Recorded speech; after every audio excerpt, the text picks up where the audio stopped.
Baik, tiba-tiba hilang Mbak Evi. Kenapa? Sinyal ya? Nanti Prof. Bisa dilanjut Prof. Oke, silakan Fadila presentasi. Paling lama 15 menit. Ya. Oke.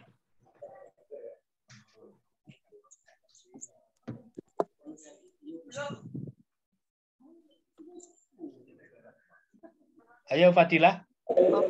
Prof. Assalamualaikum warahmatullahi wabarakatuh.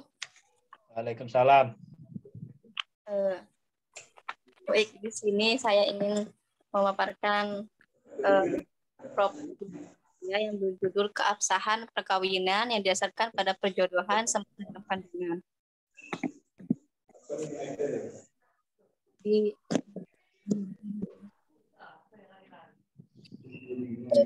lebih.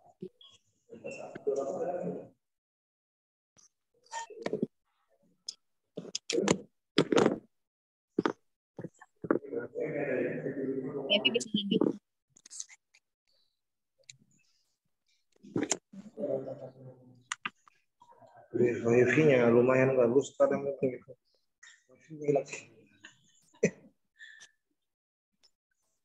Di latar belakang yang pertama perkawinan. Nggak bisa kalau di share. Ayo Fadila.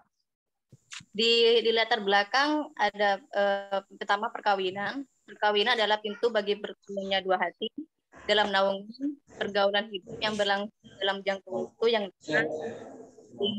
dapat yang harus dilaksanakan oleh masing-masing pihak mendapat kehidupan yang layak bagi dijelaskan pada UU 16 tahun 2019 mengenai perkawinan yang merupakan suatu ikatan lahir batin antara seorang pria dan seorang wanita dengan bentuk sebuah keluarga.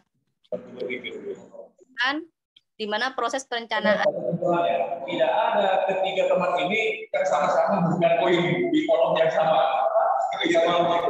Mengikat dan lebih sering dilakukan tanpa sepengetahuan anak yang dijodohkan, di mana bermula dari satu perjodohan yang direncanakan oleh kedua orang tua anak, bahkan sejak anak tersebut masih berada dalam kandungan. Ikatan antara kedua anak tersebut diutarakan melalui hasil keputusan kedua belah pihak orang tua dengan menuturkan bila nanti anakmu lahir dan sudah waktunya akan kami minta untuk menjadi menantu kami. Yang ketiga, keabsahan perkawinan, di mana pada pasal 2 UU Perkawinan mengatakan yang pertama perkawinan adalah sah apabila dilakukan menurut hukum masing-masing agamanya dan kepercayaannya itu. Yang kedua, tiap-tiap perkawinan dicatat menurut peraturan perundang-undangan yang berlaku. Rumusan masalah. Yang pertama, bagaimana keabsahan perkawinan yang didasarkan oleh ikatan perjodohan sejak dalam kandungan dalam persepsi hukum adat. Yang kedua, bagaimana akibat hukum terhadap perkawinan yang didasarkan oleh ikatan perjodohan sejak dalam kandungan menurut hukum Islam. Tujuan penelitian yang pertama ya untuk memahami dan menentukan keabsahan perjodohan sejak dalam kandungan berdasarkan hukum adat. Yang kedua untuk mengkaji dan merumuskan konsep mengenai akibat hukum terhadap perkawinan yang didasarkan oleh ikatan perjodohan sejak dalam kandungan menurut hukum Islam. Manfaat yang pertama teoritis. Penelitian ini diharapkan memperkaya ilmu pengetahuan dan memperdalam konsep pemikiran dalam bidang ilmu hukum, utamanya hukum adat dan hukum Islam, yang menitik beratkan pada ulasan terpaut pernikahan dan perjodohan. Yang kedua, praktis. Penelitian ini diperuntukkan untuk bisa meninjau bermacam perkara terpaut pernikahan. Yang ketiga, metode penelitian. Yang pertama, jenis penelitian. Jenis penelitian hukum yang digunakan peneliti adalah jenis penelitian hukum empiris atau sosiologis. Yang kedua, sifat penelitian. Sifat penelitian ini bersifat deskriptif. Penelitian deskriptif bertujuan menggambarkan secara tepat sifat-sifat suatu individu, keadaan, gejala, atau kelompok tertentu, atau untuk menentukan penyebaran suatu gejala, atau untuk menentukan ada tidaknya hubungan antara suatu gejala dengan gejala lainnya dalam masyarakat. Yang ketiga, lokasi penelitian. Penelitian ini dilakukan di wilayah Batu Putih, Desa Juran Laok, atau Selatan. Penelitian ini hanya bertuju pada masyarakat yang masih melakukan perjodohan semasa dalam kandungan. Yang keempat, populasi dan sampel. Populasi yang penelitian ini tertuju kepada masyarakat di Desa Juran Laok melakukan tradisi perjodohan sejak dalam kandungan. Sampel merupakan bagian dari jumlah karakteristik yang dimiliki oleh populasi tersebut. Apa yang telah dipelajari dari sampel tersebut, kesimpulannya akan diberlakukan untuk populasi.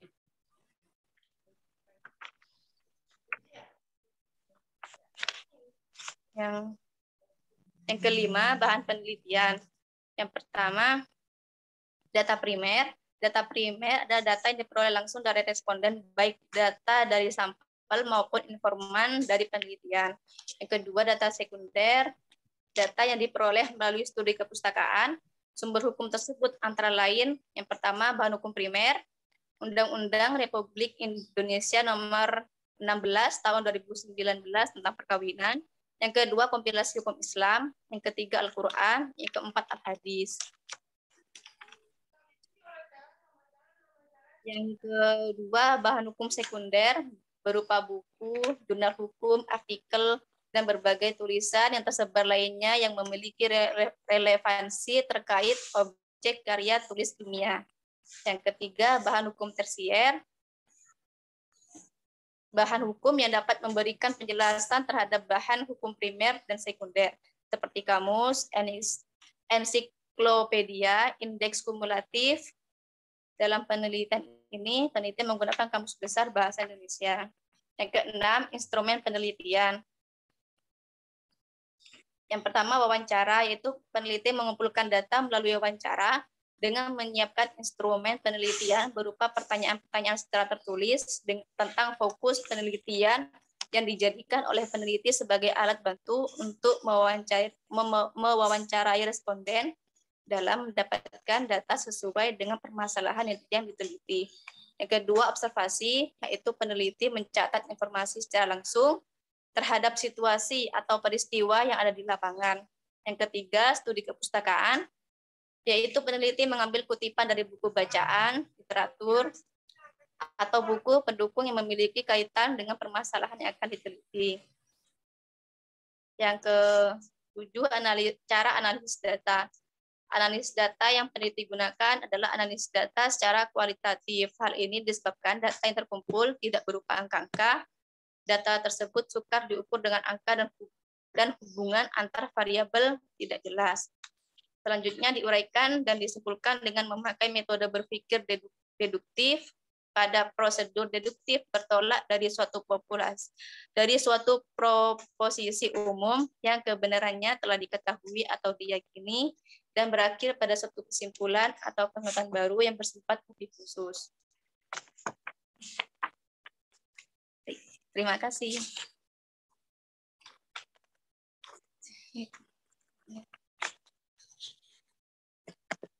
Suaranya Prof masih termute, Prof.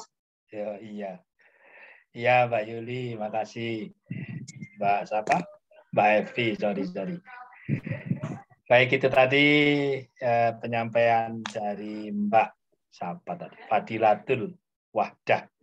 Monggo yang pertama, Pak Dr. Zainuddin atau Pak Dr. Zainuri? Pak Zainuddin siap?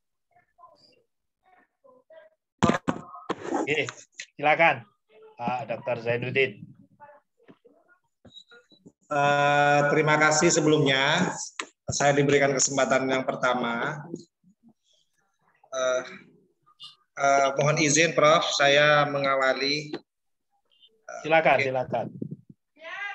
Dan juga saya mohon izin kepada Bapak Dr. Zainuri, saya juga mengawali. diberikan kesempatan pertama. Mbak Fadilatul Wahdah ya. Iya, Pak.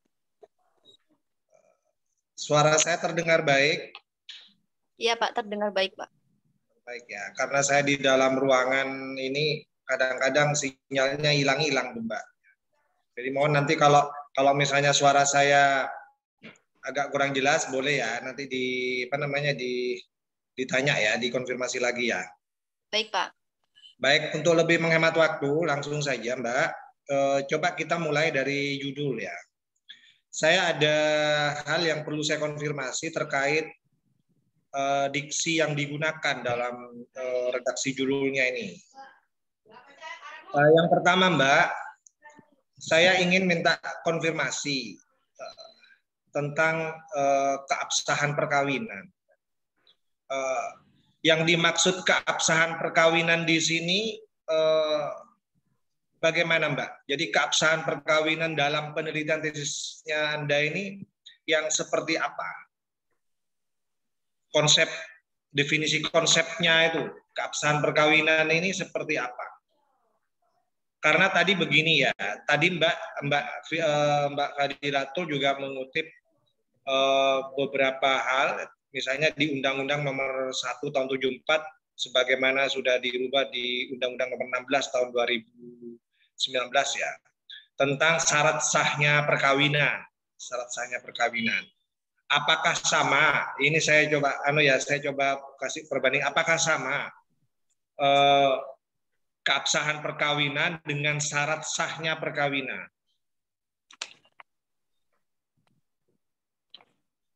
Silakan, Mbak. Ayo, Mbak Fadila. Jawab.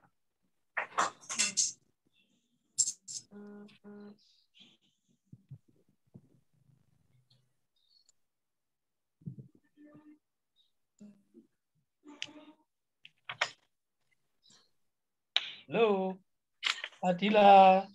Jangan cari jawabannya di situ, langsung aja. Pak Zainuddin menunggu ini. Santai saja Mbak Fadila ya, nggak usah grogi ya. Dijawab saja. Saya pengen tahu apa yang ada dalam pikiran Anda sebagai peneliti, ya kan? Anda menggunakan istilah keabsahan perkawinan. Apakah itu sama dengan syarat sahnya perkawinan? Sebagaimana diatur dalam Undang-Undang Nomor 1 Tahun 74, sebagaimana dirubah dalam Undang-Undang Nomor 16 Tahun 2019. Pasal berapa tadi? Pasal 2 ya, ayat 1. Pasal 2 ayat 1, Pak. Sama tidak itu?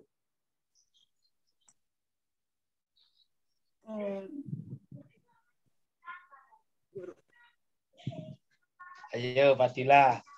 Pak Zainuddin butuh jawabanmu, bukan butuh senyumanmu. Nah, nanti kalau kamu kasih senyuman tidak dijawab, lupa Pak Zainuddin nanti meneruskan. Ayo dijawab. Fadila.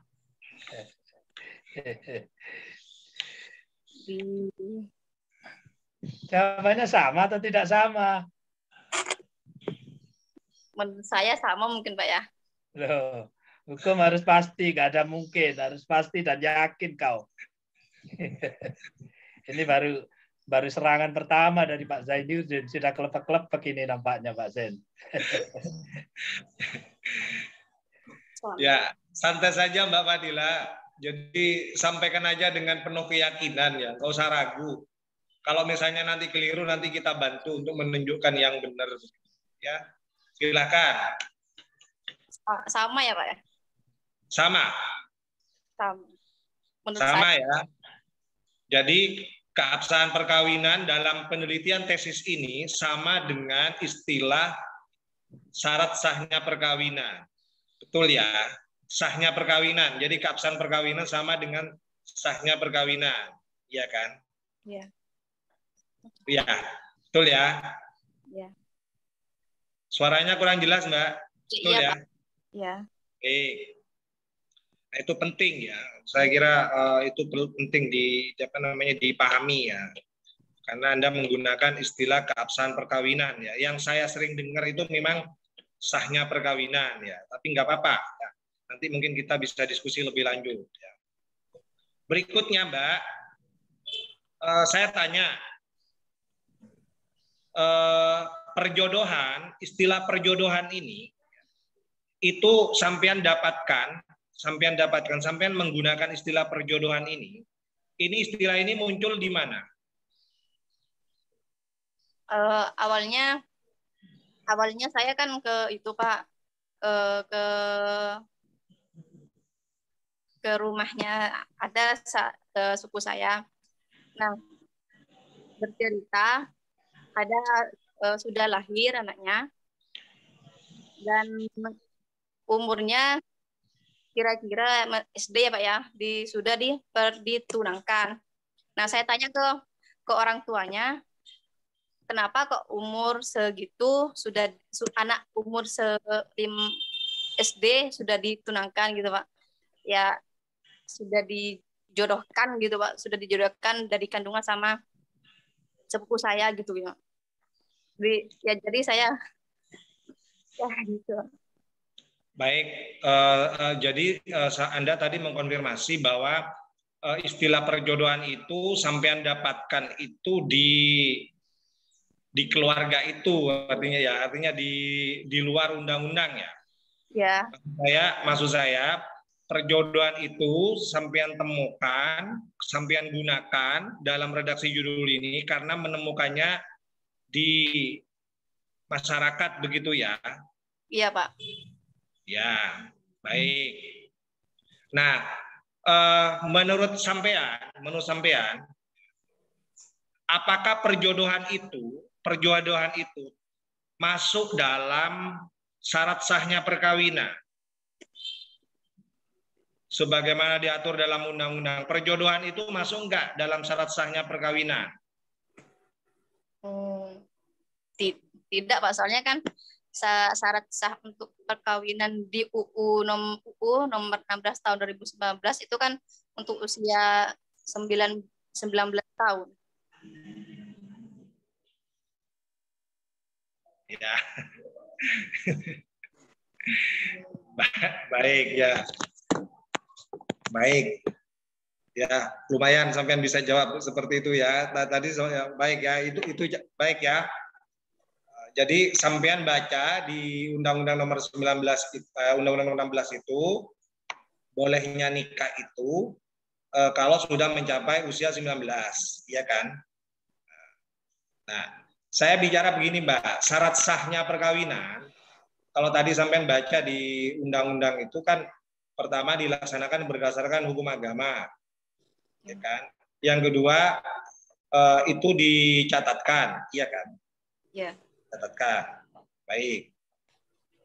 Itu kemudian kalau nanti bicara syarat formil, syarat material, ya termasuk tadi mungkin nanti kita akan bahas mungkin sama teman-teman lain, Pak Zainuri sama Pak Faidi nanti bisa melanjutkan.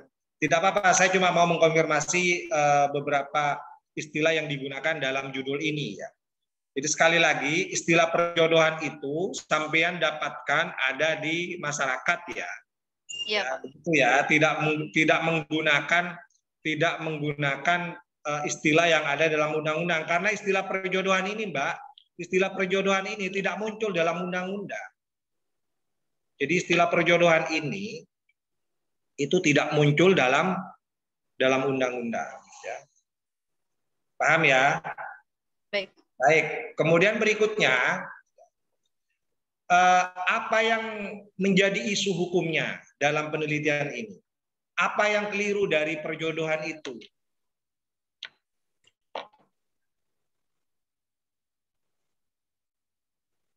Apa yang keliru dari perjodohan itu? Isu hukumnya apa di sini? Kalau memang yang dipermasalahkan itu perjodohannya. Mungkin perjodohan semasa dalam kandungannya itu, Pak ya? Iya. Yang jadi problem itu apa? Isu hukumnya dulu. Gimana?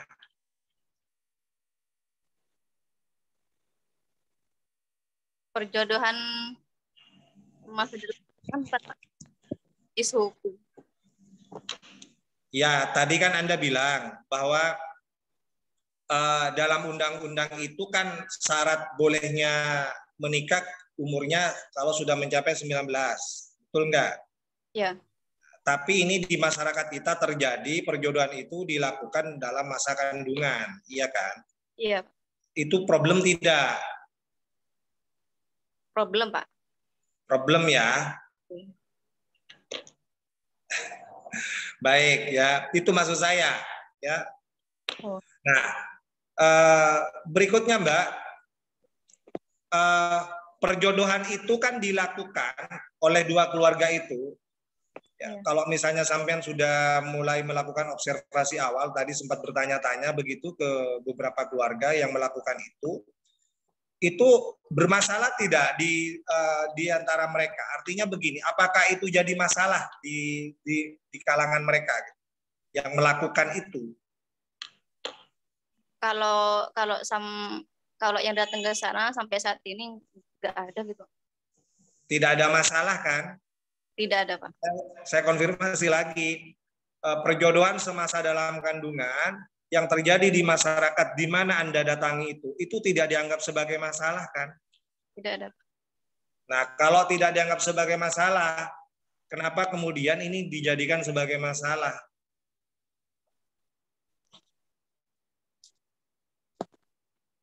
Apakah Anda yang sedang cari-cari masalah? Tidak, Pak. Mbak, apa-apa yang menurut kita dianggap sebagai masalah di atas meja, dirumuskan sebagai masalah, itu belum tentu menjadi permasalahan ketika Anda kemudian langsung datang ke lapangan di sana. Apalagi ini perspektifnya hukum adat ya. Betul tidak? Betul, Pak. Perspektifnya hukum adat kan? Berarti dalam hukum adat mereka, perjodohan semasa dalam kandungan itu tidak ada, bukan sebagai persoalan. Gitu. Ya. Itu persoalan karena Mbak Fadilatul itu menggunakan perspektif undang-undang. Iya kan? Itu dianggap masalah karena Mbaknya menggunakan perspektif undang-undang. Undang-undangnya mengatakan harus berusia 19 tahun dulu, iya kan? Itu maksud saya. Saya khawatir begini Mbak, supaya sampean nanti sebagai arahan saja ya. Saya khawatir Anda itu kerangka pikirnya itu, ya barometernya yang ada di pikirannya itu sebenarnya menurut undang-undang. Menurut undang-undang, tapi yang diteliti di sini perspektifnya itu hukum adat. Hukum adat. Nah, saya khawatir Anda itu menghakimi hukum yang satu dengan menggunakan hukum yang lain. Ngerti maksud saya? Hukum adat itu Anda hakimi dengan menggunakan perspektifnya hukum positif. Nah, itu bagaimana? Apakah itu baik untuk sebuah penelitian? Silakan nanti kita diskusikan ya. Saya ini cuma stimulasi saja. Baik. Ya, itu dicatat ya. Baik. Silakan ditanggapi dulu.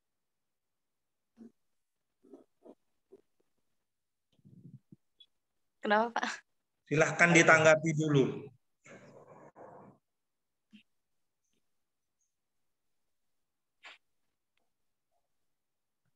Yo, Mbak Wahida. Minta ditanggapi itu Pak Zainuddin itu. Jangan kau diamkan aja beliau itu.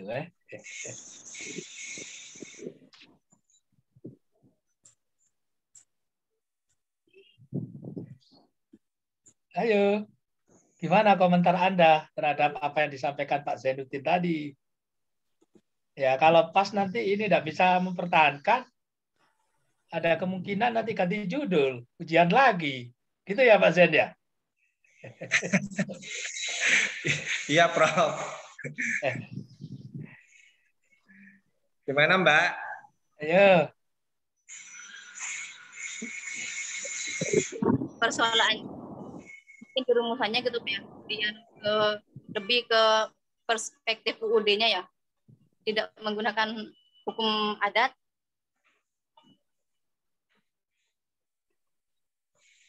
Di rumusan masalah itu kan Anda merumuskan permasalahannya dengan menggunakan hukum adat dan hukum Islam, iya kan? Nah, itu yang dirumuskan di rumusan masalah yang saya baca itu, ya kan?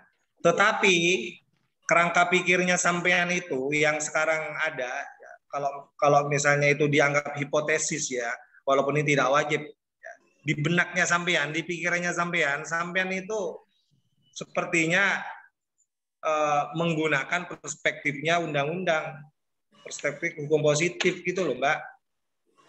Ya, jadi di pikiran sampean itu perspektifnya hukum positif. Tetapi yang dirumuskan di permasalahan itu jelas menggunakan perspektif hukum adat dan yang kedua menggunakan perspektif hukum Islam.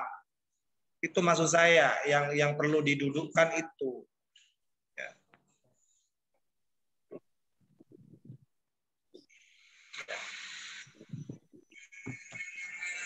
Baik. Kemudian berikutnya Mbak, mohon diperhatikan juga. Ya. Saya tidak melihat di sini penggunaan teori yang akan Anda gunakan ya. Jadi kalau memang ini perspektifnya hukum adat, itu kan harus didukung dengan teori-teori dari para ahli ya di bidang hukum adat ya. Saya tidak menyaksikan di sini di proposalnya itu ada teori-teori yang memang urgent dan memang relevan untuk digunakan untuk menganalisis permasalahan ini. Ya. Itu.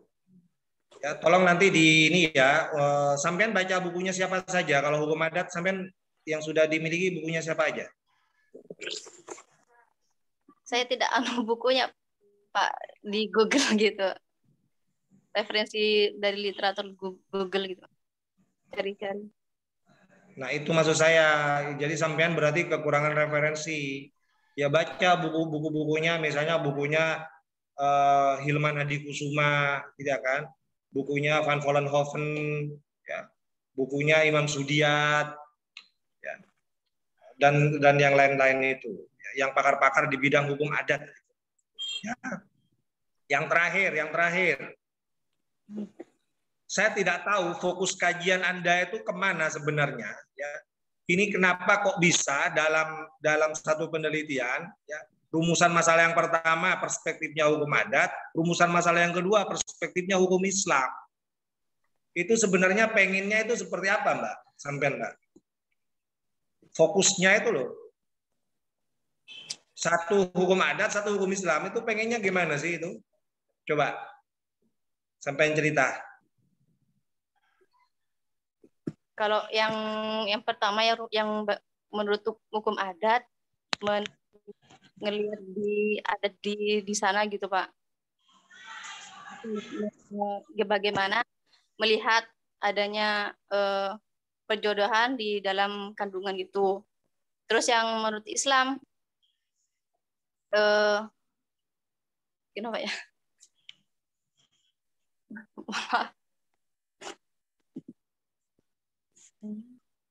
Nah, itu maksud saya, Mbak. Korelasinya dari dua perspektif ini apa? Apakah ini mau diperbandingkan? Ya. Menurut hukum adat seperti apa? Menurut hukum Islam seperti apa? Atau bagaimana? Atau memang ini berjalan masing-masing?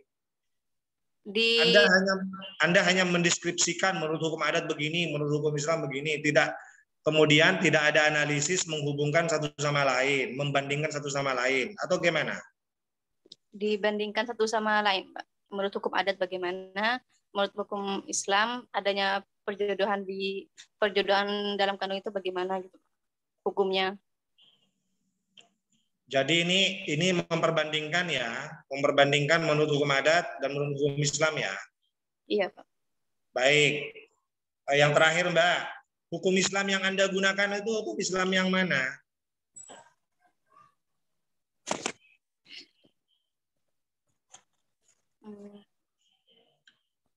Hukum Islam yang mana yang mau digunakan?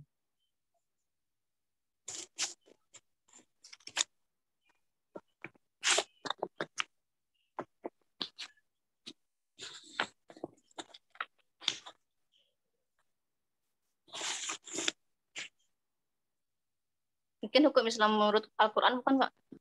Menurut hadis. Ya itu maksud saya Mbak. Jadi kalau berbicara hukum Islam itu, kalau di Indonesia ada kompilasi hukum Islam, ya kan? Kemudian ada kalau misalnya mau pakai fikihnya Imam Mazhab misalnya, ya, fikihnya Imam Mazhab, ya kan? Itu kan juga bagian daripada hukum Islam juga, ya kan? Atau mau pakai fatwanya MUI, atau mau pakai hasil ijtihad dari Bahrul Masailnya NU misalnya, ya kan? Itu kan ragam hukum Islam yang ada di Indonesia yang bisa kita pelajari. Maksud saya itu, ya. Atau langsung hukum Islam ke Quran hadis begitu sampai berijtihad sendiri gitu. Maunya gimana?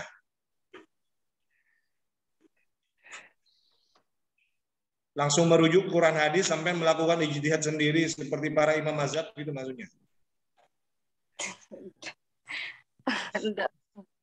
Gimana?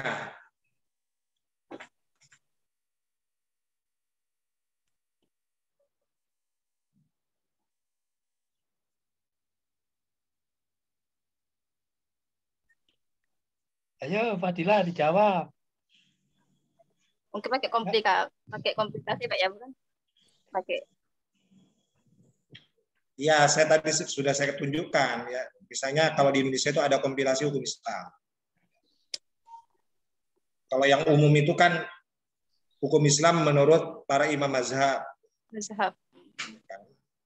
Itu yang bisa kita bantu menyebutkan ya. Dan lain-lain ya. Kalau di NU itu ada hasil Bahrul Masail itu juga hasil ijtihad dari ulama-ulama NU itu hasil dari Bahrul Masail. Kalau di Muhammadiyah itu ada hasil ijtihad dari Majelis Tarjih. Itu ada juga. Itu mungkin yang perlu kalau misalnya sampean perspektifnya hukum Islam itu juga perlu dibaca. Silahkan dipilih mana yang relevan dengan penelitian Anda kalau memang ini disetujui untuk dilanjutkan. Saya kira cukup itu saja sekedar apa yang bisa saya sampaikan. Mungkin nanti kurangnya bisa menyusul. Saya kembalikan kepada Prof. Aidin. Terima kasih, Prof. Baik. Terima Terima kasih. kasih. Nah, ini nampaknya Fadila ini sudah nggak mampu ini serangan bertubi-tubi dari Pak Zainuddin ini. Padahal itu elementer sekali. Nanti akan saya berikan kira-kira jalannya seperti apa terkait dengan itu. Ya, tapi harus dijawab Fadila. Jangan diem aja. Pak Zainuddin itu tidak butuh senyumanmu, butuh jawaban, bukan gitu toh? Harus dijawab ini. Mbak Evi, ini pembimbingnya saya sama siapa ini? Sama Pak Zainuri, Prof. Oh, sama Pak Zainuri. Oke. Saya berikan kesempatan ke Pak Zainuri. Pak Zainuri bisa monitor? Halo, iya Prof. Siap Prof. Oke, silakan Pak Zainuri. Ya, terima kasih Prof atas waktunya Prof. Yang sebelumnya ucapkan terima kasih juga kepada para penguji Prof. Aidin dan Bapak Dr. Zainuddin ya, dan teman-teman yang telah menyelenggarakan ini ya, fasilitasi sarana dan prasarana semuanya. Oke, yang pertama saya ucapkan selamat kepada saudari Fadilatul Wahda ya, yang telah masuk di ujian proposal atau evaluasi proposal pada kesempatan ini. Masih bisa dengar suara saya ya? Masih Pak. Halo, ya, suara saya bisa didengar ya? Iya. Nah, tadi sudah banyak hal yang disampaikan oleh Pak Zainuddin ya, terkait dengan masalah metode, masalah problematika hukum. Saya cuma menambah saja ya. Jadi betul tadi yang telah disampaikan, maka dari beberapa rumusan masalah itu, baik rumusan masalah yang pertama dan yang kedua itu harus match, tentunya harus sinkron, harus nyambung gitu. Nah, silakan nanti itu diperbaiki lagi ya, saudari Wahda ya. Saya tidak banyak hal yang bisa disampaikan di sini, cuman saya nanti akan berkoordinasi juga dengan pembimbing utama ya, Bapak Prof ini ya, Prof Haidin ya. Karena ini memang harus banyak hal yang perlu diperbaiki ya terkait dengan masalah-masalah tadi disampaikan oleh Pak Zainuddin tentunya itu. Nah, saya di sini juga menyampaikan dalam penulisan ini masalah-masalah yang perlu ditambahkan ya di latar belakang itu memang harus lebih mengerucut kepada persoalan-persoalan hukum yang ada di ini ya, yang ada di Undang-Undang Perkawinan, tentunya bagaimana masyarakat yang rencana dijadikan tempat penelitian ini di mana di Batu Putih ya, di Batu Putih Desa Juruan ya. Ini sebenarnya menurut pandangan saya lebih mengarah kepada menguji seberapa efektif undang-undang perkawinan itu di desa di desa Juruan ya, di desa Juruan itu. Nah, pertanyaannya jadi nanti menggali hal-hal yang terkait dengan mengapa masyarakat yang ada di desa Juruan itu tidak kooperatif terhadap peraturan-peraturan yang telah dibuat oleh negara.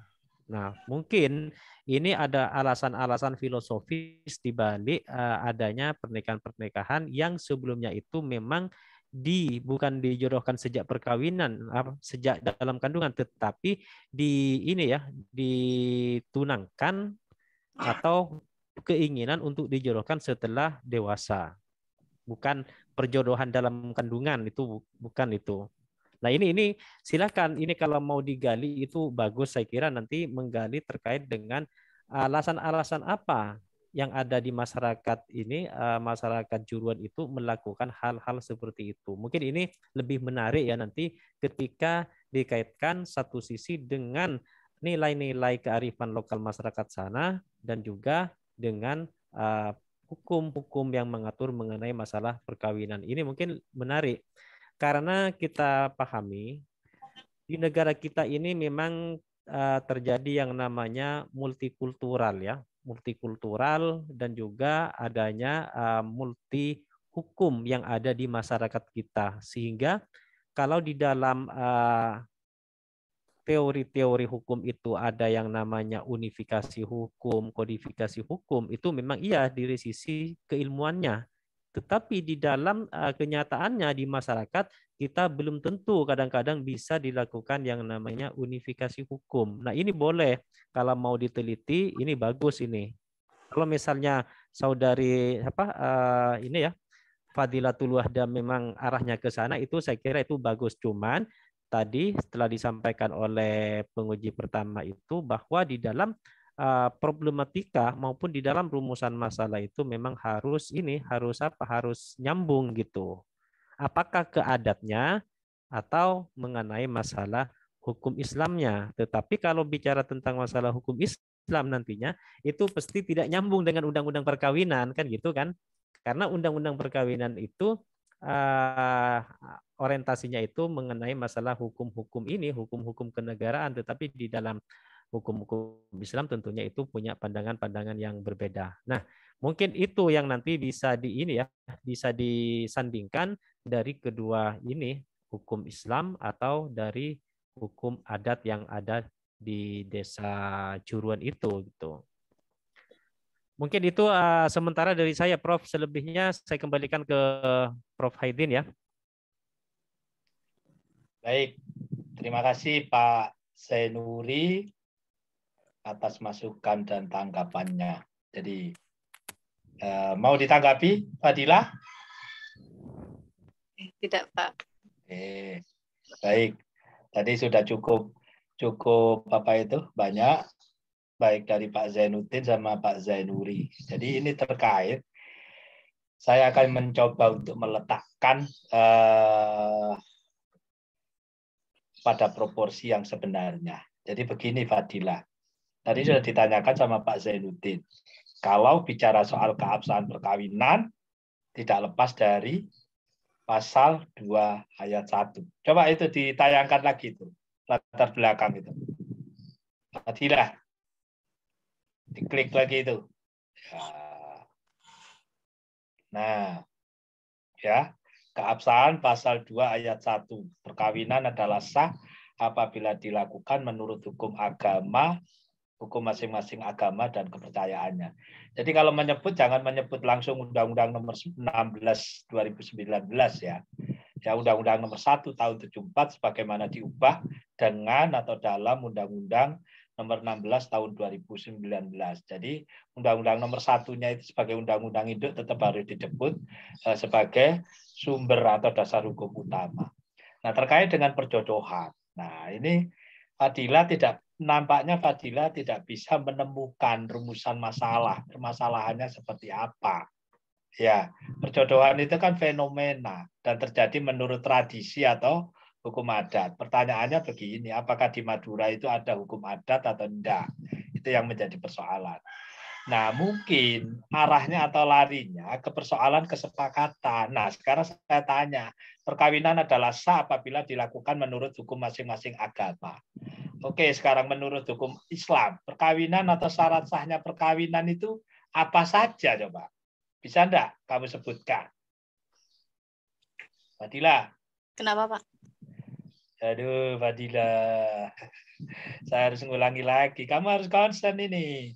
Syarat sahnya perkawinan menurut hukum Islam apa? Coba. Yang pertama usia 19 tahun, Pak. Apa? Yang pertama usia 19 tahun. Oh, apa ada di dalam hukum Islam? Pertanyaan saya menurut hukum Islam. Kan di pasal 2 ayat 1 disebutkan perkawinan adalah sah jika dilakukan menurut hukum agama.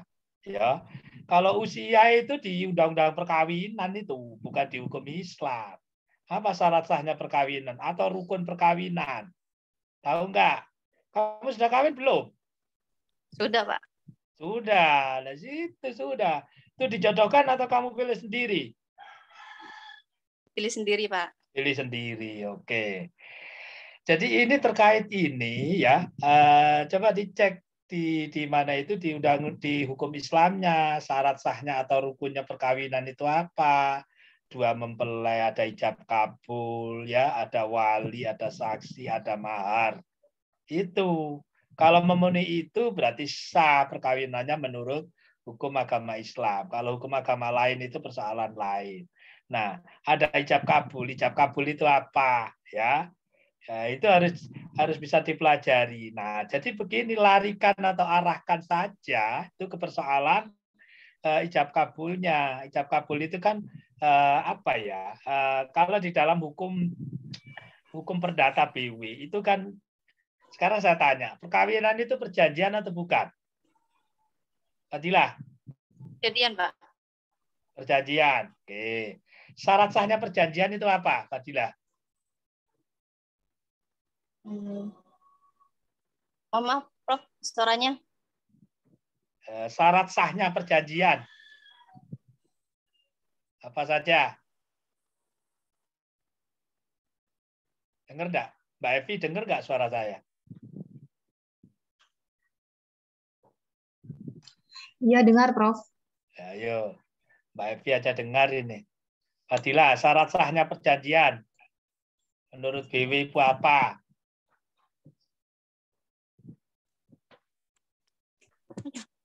Nah, jadi begini Fadila. Ini Fadila harus banyak baca ini nampaknya ini ya. Jadi begini, arahkan ke situ. Bagaimana jika di dalam perjodohan itu pihak mempelai tidak sepakat, tidak setuju? Apakah perkawinan itu sah atau tidak? Apakah ada fenomena, tadi sudah disampaikan sama Pak Zainuddin, apakah itu masalah? Tidak ada masalah di kalangan masyarakat di mana itu desa di situ. Tetapi bagaimana jika ada calonnya dijodohkan itu nggak mau, kemudian dipaksa? Apakah itu memenuhi unsur ijab kabulnya atau tidak? Apakah itu memenuhi unsur kesepakatan atau tidak? Nah, kalau misalnya Fadila tadi mengatakan bahwa perkawinan itu adalah perjanjian, maka harus memenuhi unsur-unsur perjanjian, termasuk yang pertama sepakat, ya.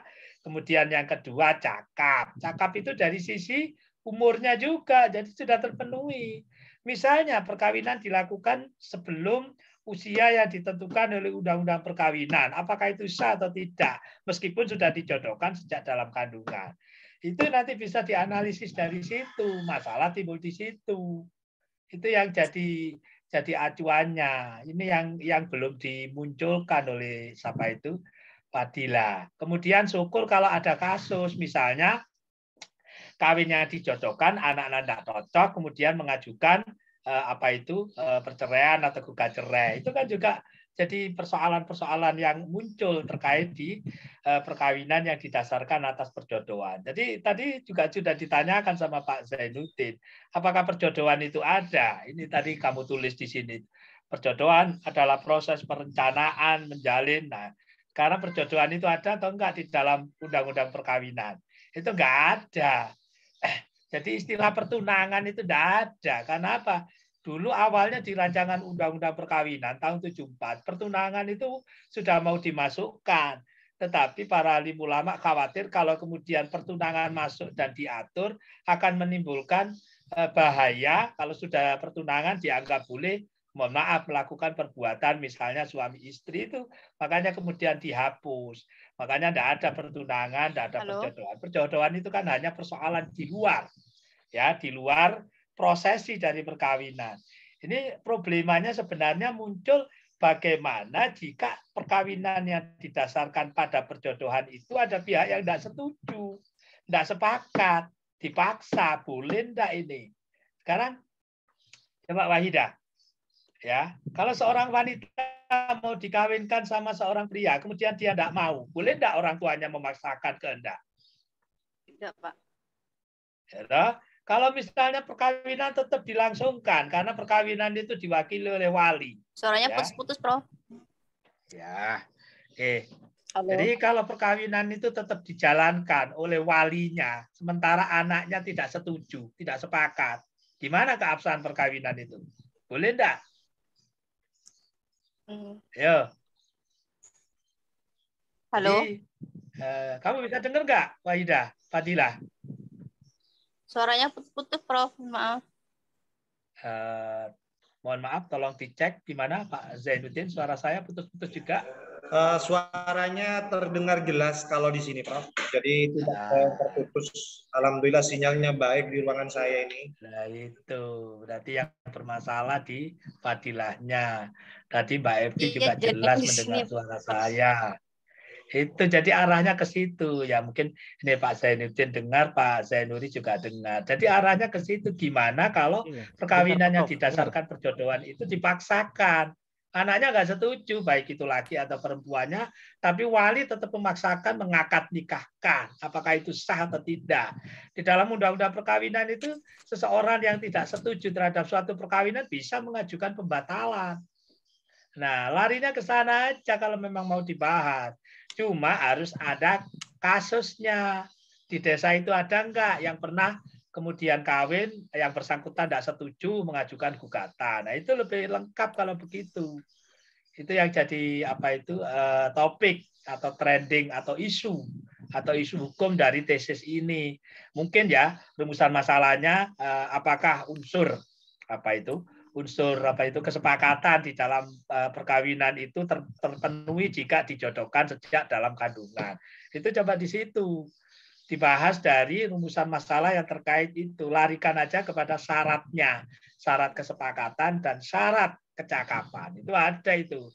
Jadi memang perkawinan itu adalah perjanjian, tapi itu perjanjian yang sifatnya khusus, ya, sifatnya khusus, bukan perjanjian seperti yang lain. Tetapi unsur-unsur perjanjian itu bisa dianalisis, termasuk di dalam syarat sahnya perkawinan menurut hukum Islam. Ya, di situ kan ada ijab kabul. Apa itu ijab kabul? Apakah itu ijab kabul itu kesepakatan antara pihak yang mengijabkan dan yang menerima? Nah, itu ijab itu kan apa yang disampaikan, kemudian kabulnya itu adalah penerimaan. Ini hampir sama dengan hukum perdata.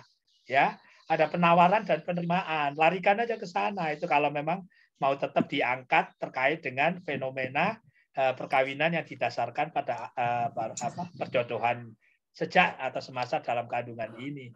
Kalau misalnya pihak yang dicalonkan atau dikawinkan tidak ada masalah, setuju itu tidak ada masalah. Tapi gimana kalau tidak setuju? Bisa enggak itu baru bisa dianalisis berdasarkan undang-undang perkawinan dan juga undang-undang menurut hukum Islam. Ya. Itu yang kalau mau ditambahi hukum adat, bagaimana hukum perkawinan adat? Syarat sahnya apa gitu. Cuma pertanyaannya apakah di Madura itu masih berlaku hukum adat atau tidak? Harus dibedakan hukum adat, hukum kebiasaan, tradisi, dan budaya. Itu harus jelas itu. Kalau hukum adat itu mengikat seluruh masyarakat di daerah itu, berarti harus ada masyarakat adatnya. Hukum adat berlaku di masyarakat adat atau besiking reh, itu istilahnya begitu. Nah sekarang apakah di Madura, di desa yang mau diteliti itu memang dapat dikualifikasikan sebagai masyarakat adat atau bukan? Kalau menurut saya lebih amannya mungkin nanti perspektifnya syaratnya menurut hukum Islam, kemudian juga menurut Undang-Undang nomor 1 atau Undang-Undang Perkawinan. Karena Undang-Undang Perkawinan itu mengakomodasi perkawinan yang dilakukan berdasarkan hukum agama. Itu bisa terlihat dari pasal 2 ayat 1. Perkawinan adalah sah jika dilakukan menurut hukum masing-masing agama. Itu larinya ke sana.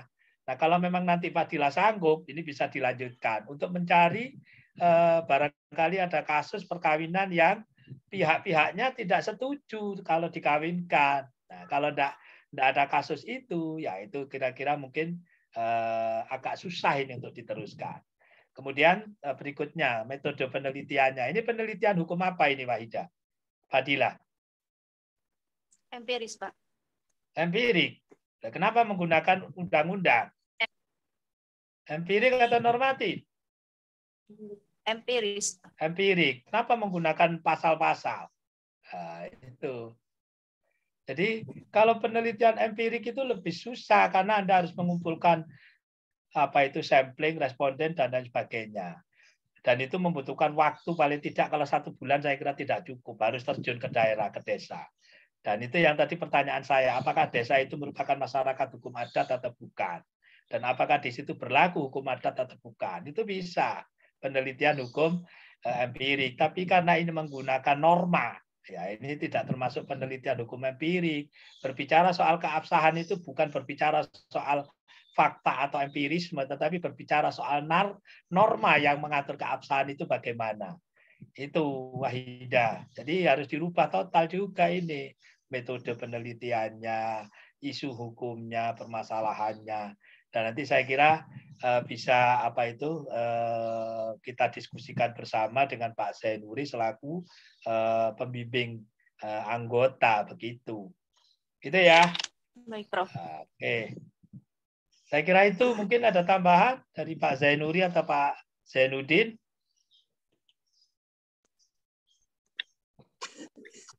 Monggo Pak Zainuddin kalau mau ditambahi atau Pak Zainuri. Saya kira cukup Prof. Cuman ini mungkin Mbak Gungatul. Jadi apa-apa yang sudah disampaikan tadi oleh Prof. Aidin ya, dicatat ya. Karena memang betul tadi ada banyak hal yang harus diperhatikan ya, direvisi. Jadi tadi yang saya tertarik yang itu lagi yang Mbak. Jadi kalau bisa ini menyodorkan kasus, Mbak. Kalau memang ini empirik, jadi baiknya ini kasus. Nah, jadi perjodohan itu ya, itu diuji apakah memenuhi persetujuan. Harus persetujuan kedua belah pihak ya atau tidak ya, kita katakan juga. Jadi kalau memang ini mau dilanjutkan, ditemukan kasus, apakah ada perjodohan di dalam kandungan itu yang kemudian dipermasalahkan? Apakah ada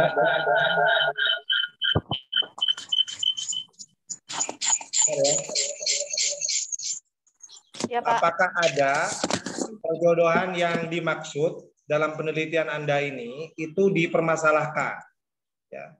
terutama dalam hal tercapainya persetujuan itu. Jadi kalau di dalam undang-undang itu kan harus berdasarkan harus ada persetujuan, ya kan, kedua mempelai, ya kan. Itu terwujud tidak? Itu terwujud tidak? Itu yang sampean harus uji dalam kasus yang sampean temukan itu. Kalau memang ada perjodohan di dalam kandungan itu. Kalau tidak ada kasusnya, Mbak, kalau tidak ada kasusnya semuanya fine, baik-baik saja semuanya, sepakat, ya, terpenuhi unsur sepakatnya. Ya. Saya kira tidak menarik menurut saya penelitian ini, gitu. Ya. Baik. Saya kira itu sekedar poin penting yang perlu diperhatikan menurut saya. Saya kembalikan ke Prof. Heidi. Oke, makasih Pak Zainuri. Dan memang salah satu apakah kesepakatan itu menjadi unsur utama sahnya perkawinan. Nah, itu harus diuji nih. Nah, kalau ada yang menolak, karena apa? Ijab kabulnya bukan dari mempelai loh, ya. Ijab kabulnya bukan dari terutama wanita, ya. Ijab kabul wanita tidak boleh maju sendiri, dia harus diwakili walinya. Kalau laki-laki boleh berijab sendiri. Nah, ini kalau misalnya perempuannya tidak setuju, dipaksakan oleh walinya, bagaimana perkawinan itu? Nah, di dalam undang-undang perkawinan, kalau nggak salah di pasal 30 sekian itu ada pembatalan perkawinan. Boleh nggak mengajukan pembatalan? Nah, itu persoalannya. Jadi kalau misalnya tidak disetujui mempelai perempuan dan juga mungkin mempelai laki-lakinya tidak setuju, tidak akan bisa perkawinan itu. Batal itu, tidak sah itu. Artinya tidak memenuhi syarat sahnya. Jadi unsur persetujuan, unsur kesepakatan, kalau di dalam hukum perjanjian, unsur kesepakatan harus terpenuhi. Nah, apakah dalam perkawinan yang didasarkan perjodohan ini, unsur itu juga menjadi sesuatu yang sangat penting, kaitkan dengan syarat sahnya menurut hukum agama dan lain sebagainya. Saya kira itu catatan saya dan tadi sudah ditegaskan oleh Pak Zainuddin. Mungkin Pak Zainuri ada yang ingin ditambahkan?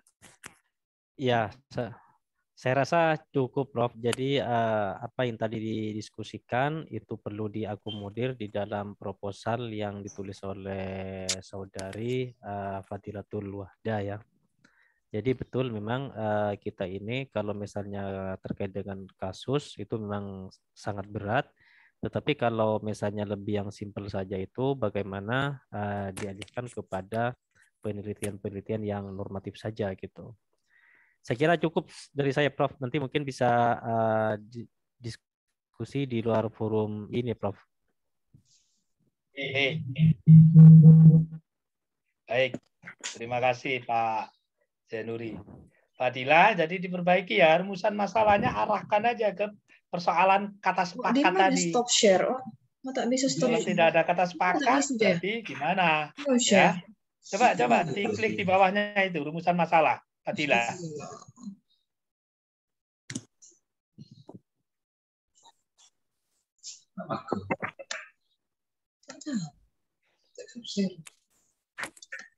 Bisa. Nah.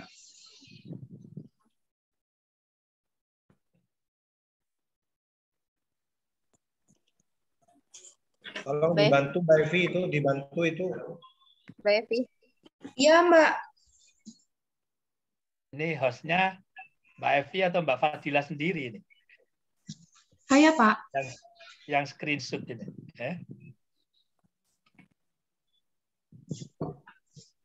Tadi soalnya rumusan masalah juga sudah dipersoalkan sama Pak Zainuddin.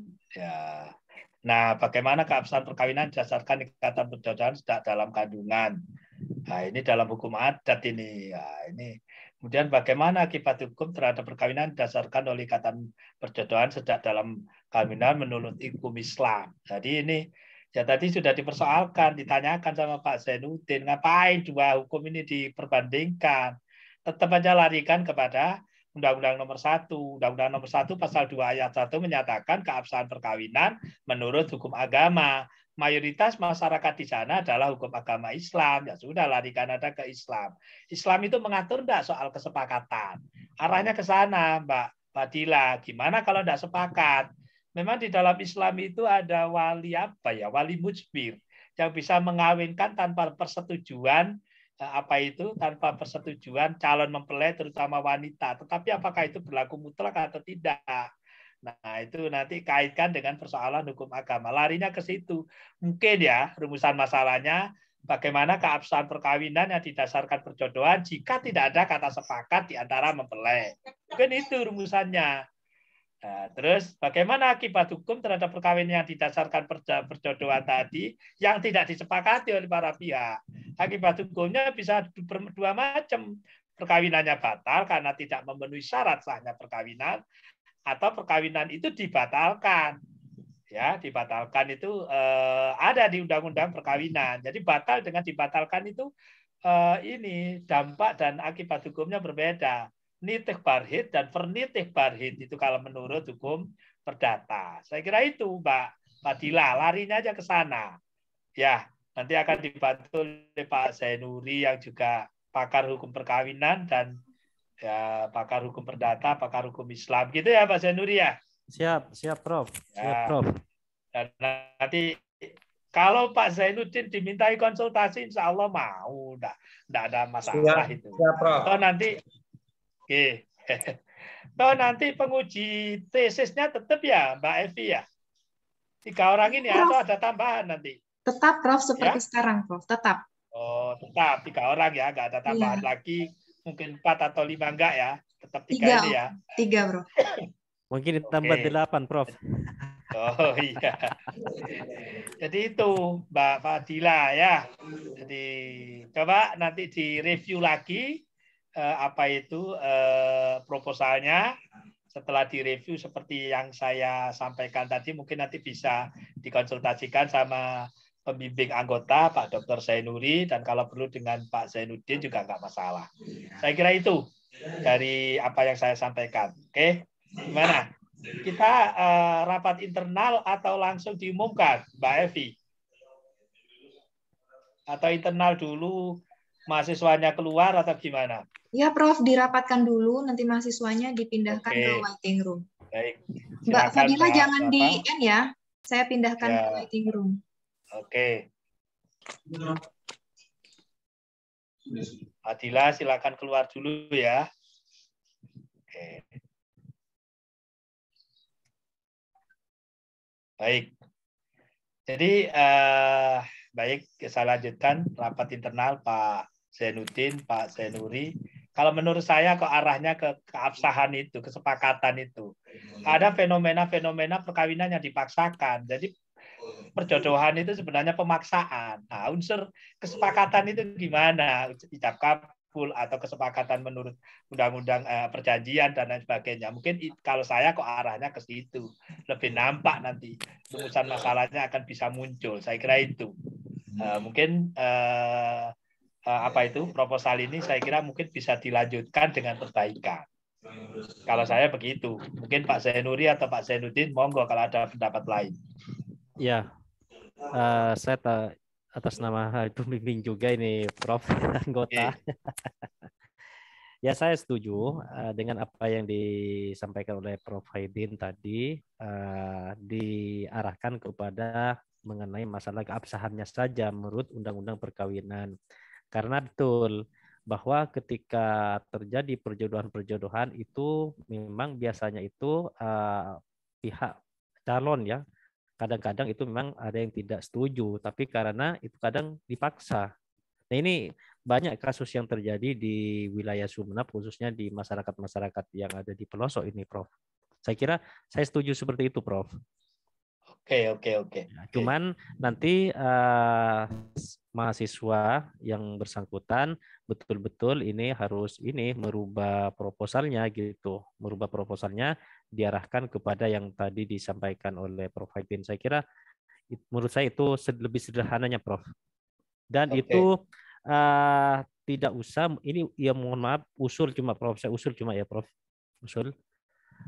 Tidak usah menyandingkan kepada hukum Islam, tapi murni dianukan kepada undang-undang perkawinan saja gitu. Takutnya nanti kalau dianukan dikombin dengan hukum Islam ini terlalu berat mungkin Prof kepada mahasiswa yang bersangkutan.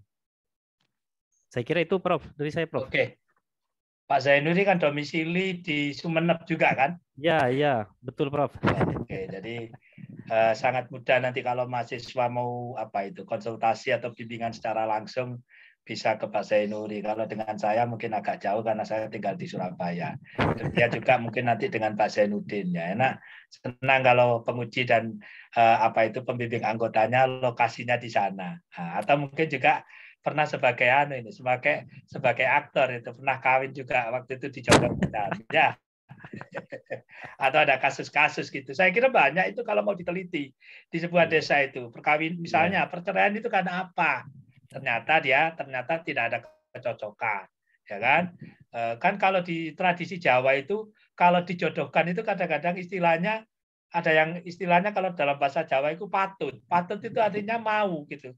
Tapi ada yang tidak patut, berapa bulan tidak pernah bertegur sapa sama istri suaminya. Nah itu kan tidak patut namanya. Nah, sebenarnya apakah perkawinan begini ini sah menurut misalnya undang-undang perkawinan. Tapi kalau saling mengenal, ya itu kalau dalam bahasanya kan mengacu kepada pengertiannya, ikatan lahir dan batin antara seorang wanita, pria, untuk membentuk rumah tangga. Lahir batin itu kan otomatis harus kenal, ya toh? Dan sepakat di antara keduanya. Ini yang menjadi persoalan dari perkawinan yang dijodohkan tadi. Saya kira itu dari saya. Kalau saya bisa lanjut, tapi dengan perbaikan yang tadi saya sampaikan dan juga masukan-masukan dari Pak Zainuddin dan Pak Zainuri. Mungkin Pak Zainuddin ada tambahan atau gimana? Cukup Prof. Saya juga setuju dengan apa yang disampaikan Prof. Haidin dengan Pak Zainuri tadi ya. Jadi diarahkan ke sana saja. Jadi diarahkan ke permasalahan apakah perjodohan itu memenuhi itu unsur persetujuan kesepakatan itu. Kemudian akibat hukumnya bagaimana, ya kan? Saya kira itu lebih lebih tepat gitu ya daripada yang dirumuskan oleh yang bersangkutan itu. Oke. Baik. Ya Prof, saya juga siap nanti dimintai bimbingan karena saya di Sumeneb nanti siap juga. Ya, harus siap orang Sumeneb kok. Kalau saya ke Surabaya kasihan nanti yang bersangkutan. Baik, Mbak Evi bisa dipanggil lagi Prof. itu. Halo Prof. Mbak Fadila. Halo Prof. Prof Haidin. Ya. Ya, sewaktu-waktu datang ke Sumber aja Prof. Oh iya, siap. Nanti kalau sudah tidak pandemi, insya Allah ujian tesis saya ke sana. Santai aja itu. Saya mau ke Pulau Gili Iyang, katanya bagus itu di sana ya. Oke, Wahida. Iya Pak. Iya Prof. Ya, oke. Bentar ini wajahmu tidak muncul ini. Silahkan videonya di-on-kan. Ya, oke. Baik Fadila, kami sudah rapat ya. Proposal ini bisa dilanjutkan dengan catatan tadi itu ya. Kamu memfokuskan pada aspek kesepakatan ya, kesepakatan. Kalau ada yang nggak setuju karena dijodohkan, gimana akibat hukumnya? Apakah perkawinan yang didasarkan pada perjodohan semasa dalam kandungan itu memenuhi aspek kesepakatan, unsur kesepakatan ya antara para pihak? Ya, itu nanti bisa dilarikan ya karena perkawinan itu juga perjanjian meskipun itu perjanjian khusus. Dalam sebuah perjanjian syarat sahnya perjanjian nanti coba di 1320 BW ya. Satu yang pertama kesepakatan, yang kedua kecakapan. Nah, kecakapan itu berkaitan dengan usia ya, termasuk usia ya. Nanti larikan ke sana, apakah di dalam tradisi yang di desa yang kamu tadi itu ada nggak perkawinan yang dijodohkan tapi belum berusia 19 tahun atau belum memenuhi syarat usia sebagaimana ditentukan dalam undang-undang. Fenomena kawin siri atau di bawah tangan itu juga bisa itu dijadikan analisis nanti ya. Oke. Kemudian metode penelitiannya tetap normatif. Kalau mau cari responden tidak masalah, tapi itu bukan empirik, tetap untuk bahan hukum ya, bahan hukum pendukung. Kamu cari nanti di desa itu ada enggak yang misalnya cerai. Kenapa cerai? Ternyata tidak patut atau tidak setuju antara laki dan perempuan. Nah, ini berarti ini masalah. Nanti bisa dianalisis ya. Jadi tidak harus semua desa di situ di data rumah tangganya, enggak cukup data perkawinan perceraian di desa itu ada. Saya kira jelas itu. Kepala desa tahu. Bahkan mungkin kepala desa itu hafal siapa yang janda, siapa yang bukan. Begitu ya Pak Zainuddin ya. Janda di desa, mana yang janda muda, mana yang janda tua ya Pak Zainuddin ya. Ya itu, mana janda punya anak, mana yang belum punya anak. Itu ada itu desanya. Bisa itu jadi cukup mungkin kepala desanya, atau kalau ada beberapa orang yang pernah bermasalah dengan perkawinannya karena dijodohkan, itu bisa dijadikan informan, jadi bukan responden kalau penelitian hukum normatif, tapi tetap boleh mengacu pada fakta atau peristiwa hukum, peristiwa konkret yang ada di masyarakat. Gitu ya. Ini kalau nggak salah ujian ini direkod sama Mbak Evi. Nanti Mbak Fadila minta rekamannya seperti apa ya. Saya kira karena catatan bisa juga nanti ada yang kelewatan, tapi kalau rekaman nanti insya Allah akan terekam semuanya. Saya kira itu ya. Mungkin Pak Zainuri ada yang ingin dinasehatkan, monggo. Sudah cukup Prof. Cukup. Cukup Sudah ya. Cukup. Ya, Pak Zainuddin? Cukup, Prof. Cukup. Oke. Dan ini Pak Zainuri sama Pak Zainuddin, Fadila, kalau dicatat beliau siap untuk memberikan bimbingan secara langsung, dan kebetulan domisili kedua beliau ini di Sumeneb. Kalau saya mungkin terlalu jauh, tapi tetap bisa bimbingan by phone atau apa. Saya kira itu ya. Oke. Dengan demikian, maka ujian proposal atau seminar proposal atas nama Fadilatul Wahidah saya nyatakan ditutup, dan ujiannya proposal bisa dilanjutkan ke penelitian. Begitu? Oke, saya tutup, saya akhiri. Wassalamualaikum warahmatullahi wabarakatuh. Waalaikumsalam warahmatullahi wabarakatuh. Terima kasih Prof, terima kasih Ya, Pak Zain, Pak sama-sama. Zainuri. Yuk, sama-sama. Izin untuk live, sudah siap-siap mau sholat zuhur di Surabaya. Mungkin di Sumeneb sudah lebih mendahului kalau nggak salah itu, karena Sama, lebih ke Prof. timur. Monggo, sampai Ya. ketemu lagi.